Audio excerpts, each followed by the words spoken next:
All right, Nick Herring here at Havoc at High Five Weigh-Ins. I'm here with Sean Richman, who will be defending his Driller Promotions Amateur Featherweight title. Not defending it. I'm not actually. I actually don't hold it. You don't hold it yet. Fighting for it. Excuse me. Sean Richman will be fighting for the amateur featherweight title against Nick Spina. How's it going, man? Are you feeling good? I feel great. Yeah, I just can't wait. The anxiety set in. I'm just ready for tomorrow to put on a great show. You know, just excited to say the least. Absolutely. You look like you're in pretty good shape. Yeah. Weigh-ins went great. You know, good thing I shouldn't even say the good thing, but the scale is generous. So I was even more under than what I thought. You know, so I was like 43. I needed the 0 pound allowance with the title fight, so took it very seriously, and I ended up being, you know, 1.5 pounds, 2 pounds under, so which is fine. It's whatever. So obviously this is going to be a big fight for you, fighting for the title. Does it increase the pressure for you when you're fighting for a championship? I don't know. I feel like ever since I started fighting, ever since my first fight, I've always had pressure on me. You know, I have a huge height to live up to with my brother and the success that he's had. You know, everybody looks at me.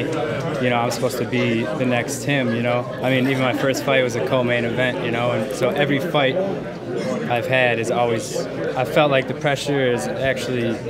I kind of been able to shift that over to like motivation, you know, to seek out to be what I'm supposed to be, rather than, you know, let it, you know, eat me up and you know, screw up my performance in any way. So, you know, when you're preparing for a title fight, and being that the rounds are a little bit, or there are more rounds, excuse me, not longer rounds, but does that change your preparation for the fight at all? I mean, do you guys regularly train for the 5 rounds? This one definitely switched my views up. I think my last performance wasn't my best. I felt like I was a little gassed in that last fight, so I went to Horsepower and Frizzly with Matt Miller, who's helped me.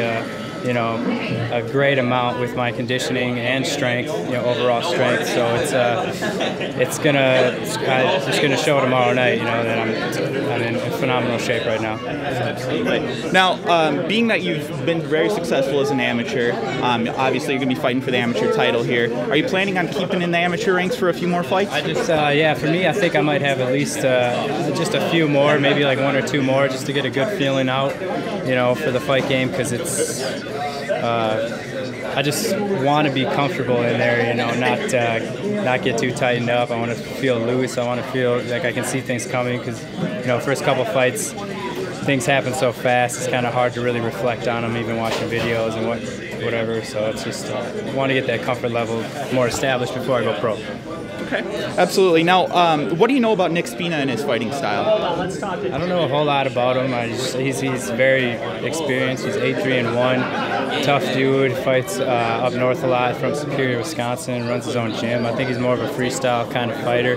Maybe a little better ground game than anything else of his. But you know, we'll see tomorrow what he's got. You know, what he's made of. Now, you mentioned the ground game. He's pretty active on the ground, even on his back. Are you planning on putting him on his back? I personally, it's wherever the fight goes, I feel like I have the advantage. So, you know, I don't.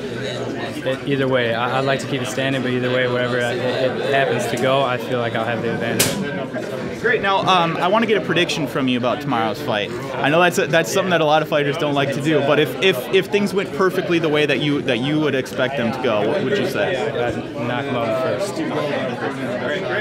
And then I want to switch gears just a little bit and talk a little bit about Mike's fight, if we could. Obviously, you guys have been training together, I imagine, for that.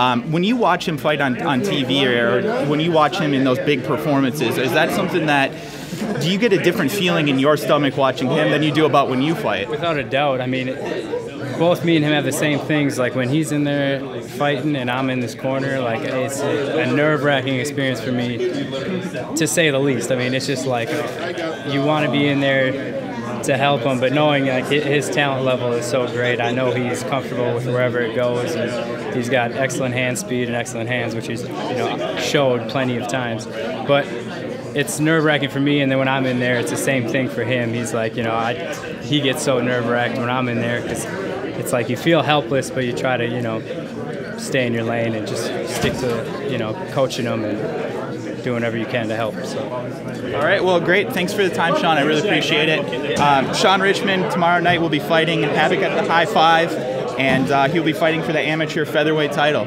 Thanks, Sean.